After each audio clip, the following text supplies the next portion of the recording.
Video आप लोगों तक सबसे पहले पहुंचे तो लाल बटन दबाकर चैनल को सब्सक्राइब जरूर करें और बेल आइकन दबाना। CBL Music।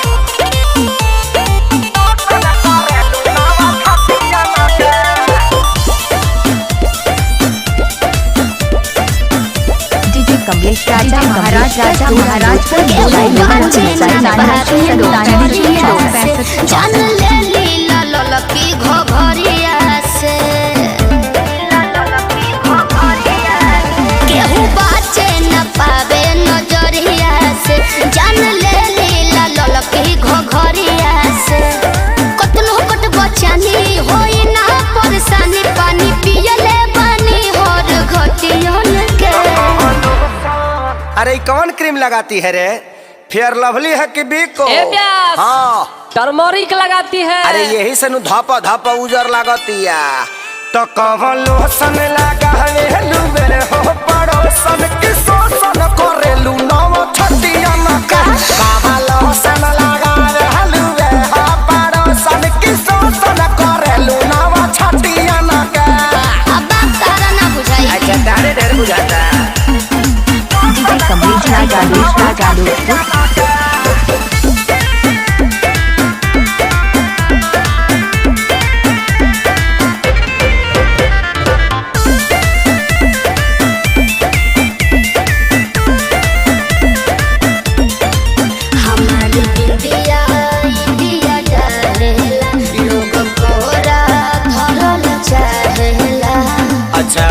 तोरे खाली बा हंसी हंसी तू तो डसी जालू हो पत्थर को में दम जान लेके तो नीना मोहलू हो ये सबर को में दम बढ़ल बाबा गुरेट बिगाड़ हो जनी ने तो मैं जाना बा कोनो नतियन में।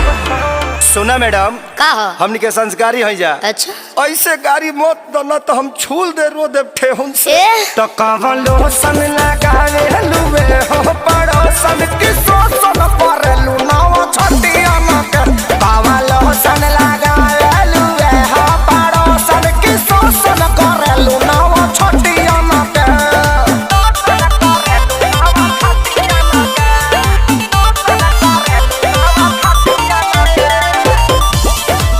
डीजे कमलेश राजा महाराज मोबाइल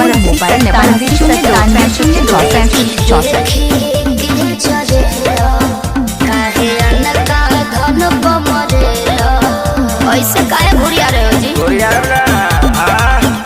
अरे चीज जदी ऐसे चिखैबू हो ता बोला के ना बहकी आग सुन सरगम खेसारी के भीतर काहे नाही लहकी पूरा ना होई मन हहरत रही तन जादू चली ना मीठी मीठी बतियन के।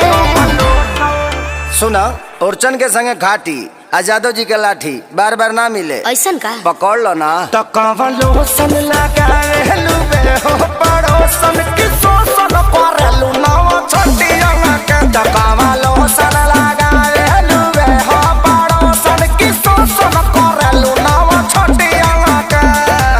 चलो होने बताओ तनी हम चाहतनी